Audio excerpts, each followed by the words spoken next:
Martın 12-sində Şəhərsalma və Memarlıq ili çərçivəsində Yeni Azərbaycan Partiyasının və Bakı Metropoliteni Qapalı Səhmdar Cəmiyyətinin birgə təşkilatçılığı ilə Şəhərsalma və Memarlıqda dövlətçilik prinsipləri mövzusunda tədbir keçirilib. Əvvəlcə müasir müstəqil Azərbaycan dövlətinin qurucusu, xalqımızın ümummilli lideri Heydər Əliyevin büstü ziyarət olunaraq əziz xatirəsi ehtiramla yad edilib.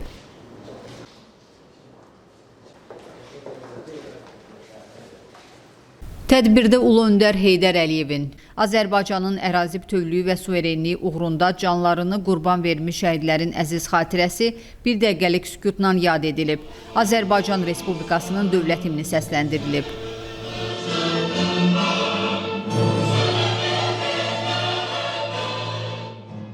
Tədbirdə Bakı Metropoliteni Qapalı Səhmdar Cəmiyyətinin idarə heyətinin sədri Vüsal Aslanov çıxış edərək bildirib ki, ümummilli lider Heydər Əliyevin dövlətçilik yanaşması bugün ölkəmizdə həyata keçirilən böyük infrastruktur layihələrinin əsasını təşkil edir. Bu strateji xətt hazırda Azərbaycan Respublikasının prezidenti İlham Əliyev tərəfindən uğurla davam etdirilir. Dövlət başçısının diqqəti və dəstəyi nəticəsində Bakı Metropolitenində geniş modernləşmə işləri həyata keçirilir. Yeni stansiyalar istifadəyə verilir, vaqon parkı yenilənir və infrastruktur müasirləşdirilir. Qarşıdakı 5 il ərzində metro sisteminin genişləndirilməsi nəzərdə tutulur.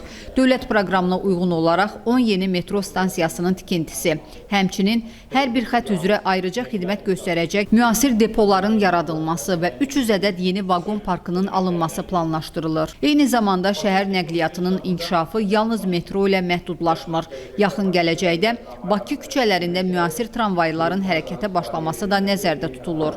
Çıxış edən YAP sədrinin müavini Mərkəzi Aparatın rəhbəri Tahir Budaqov qeyd edib ki, xalqımızın ümummilli lideri Heydər Əliyevin istər SSR dövründə, istərsə də müstəqillik illərində ölkəmizə rəhbərlik etdiyi zaman şəhərsalma siyasəti milli strateji prioritetlərdən biri kimi müəyyənləşdirilərək, Respublikanın bütün bölgələrində olduğu kimi paytaxt Bakıda da dövrün çağırışlarına uyğun məqsədyönlü tədbirlər həyata keçirilmişdi. Bu kontekstdə Bakı Metropoliteni şəbəkəsinin genişləndirilməsi ayrıca qeyd edilməlidir.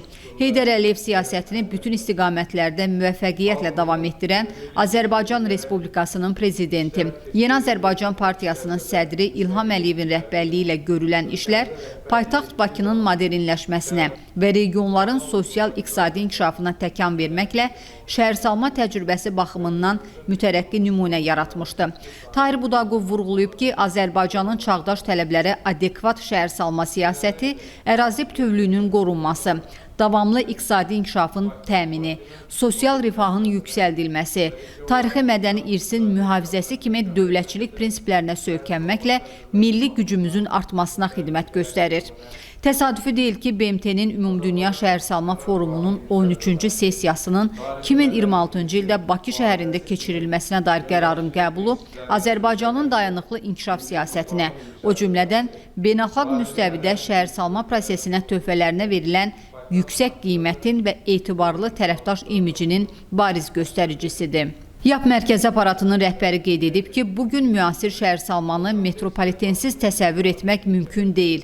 Sərnişin daşınmasında kütləviliyi ilə əvəzsiz rola malik, insanların sərbəst, sürətli və təhlükəsiz hərəkətini təmin edən, ekoloji cəhətdən ən zərərsiz olan nəqliyyat növü kimi Bakı Metropoliteni öz infrastrukturunu inkişaf etdirməklə, innovativ yenilikləri daim tətbiq etməklə, çağdaş dövrün yeni tələblərinə uyğun xalqa xidmət etməkdədir. Böyük zəfərimizin əbədiləşdirilməsi baxımından ən önəmli rəmzlərdən biri olan 8 noyabr metro stansiyası bütün şəhidlərimizin xatirəsini yaşadır.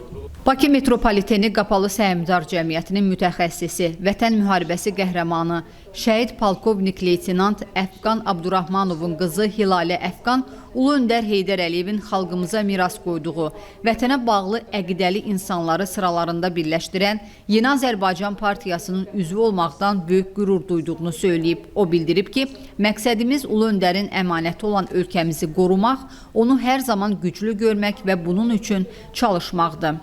Bakı Metropoliteni Qapalı Səhmdar Cəmiyyətinin qatar maşinisti, Vətən müharibəsi iştirakçısı Səlim Rüstəmov deyib ki, cəmi 44 gün davam edən bir şanlı yürüşün iştirakçısı olmaq qürur vericidir. Prezident Müzəffər Ali Başkomandan İlham Əliyevin rəhbərliyi ilə rəşadətli ordumuzun xalqımıza bəxş etdiyi bu qürur əminəm ki, əbədi olacaq. Çünki bu vətən onun uğrunda canını qurban vermiş şəhidlərin ali məqamını həmişə uca tutaraq sabaha inamla addımlayacaq, deyə Səlim Rüstəmov fikirlərinə əlavə edib. Sonra Yeni Azərbaycan Partiyası sıralarına yeni qəbul olunan bir qrup şəxsə üzvlük vəsiqələri təqdim olunur.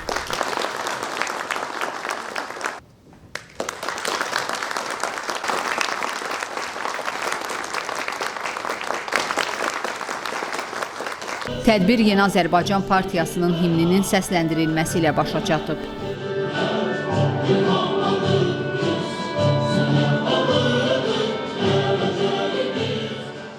Sonda xatirə şəkli çəkdirilib.